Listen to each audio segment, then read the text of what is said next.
Alright, well, I was going to try and do a live video, but couldn't get it connected.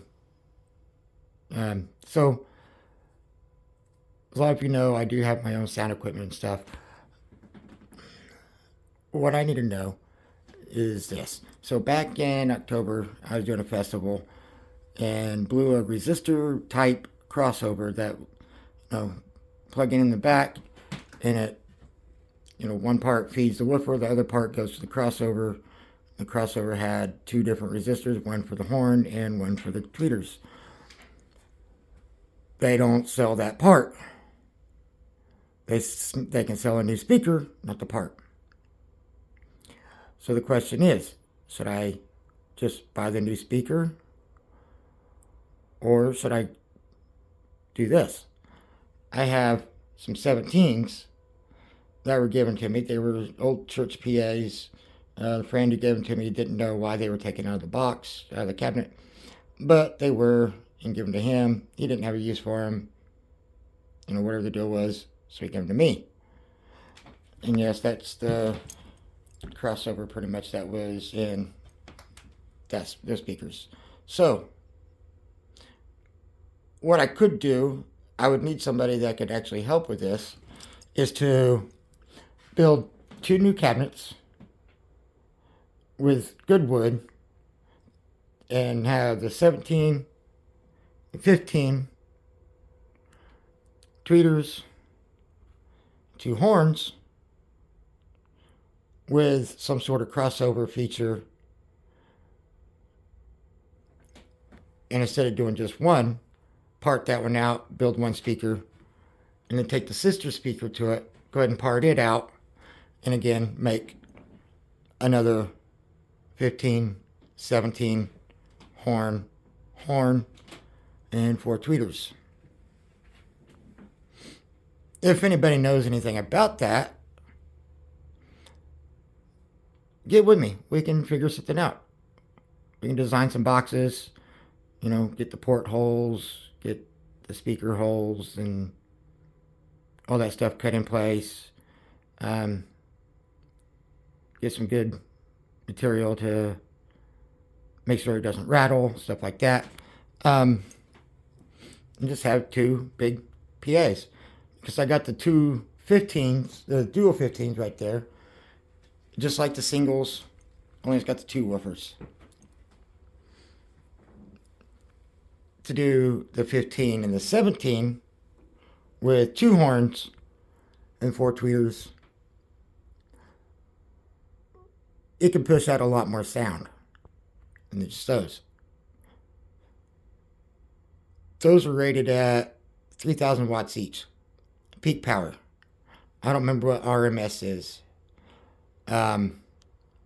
Those are rated at 1,500 watts peak power, and with the configuration adding one more 17 woofer and one more horn, we'd have to figure out what the peak RMS and all that would be. I'm not necessarily worried about the sound pressure levels and stuff like that, which I know it all comes into play, but for the time being, we just have to figure all that out so we can know how much power we can put to it, how much power needs to go to it just for, pushing out any kind of sound at all. Now, if you can tell, I'm not a designer. I can troubleshoot. I'm not a designer. So if anybody knows anything about designing speaker cabinets and rating the wattage and stuff like that, feel free to hit me up. We can get something going. Because it kind of sucks to have just one speaker with the other speaker kind of dead in the water. And then, if anybody is good with boards, I have my Rockville.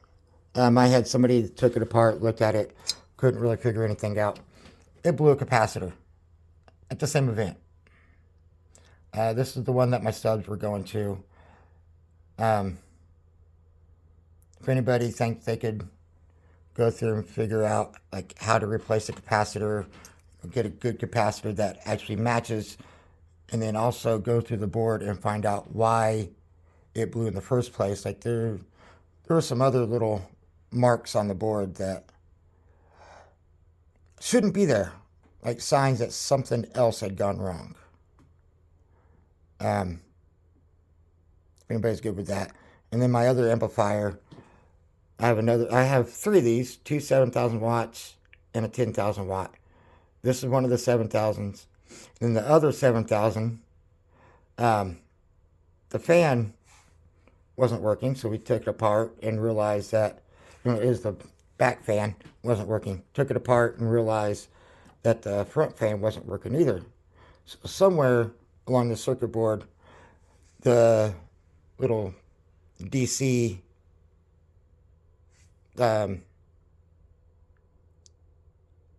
converting from the AC to the DC or whatever, something had went out on it where the fans aren't working. According to Rockville, I can replace the circuit boards. Those are like $150 each for a $300-something amplifier. So that's like most of the price right there. How could that be repaired? Could it be repaired? The one with the fans that's not blowing air, not getting power. Can that be repaired? Or would it be better to just buy a whole new circuit board and go from there?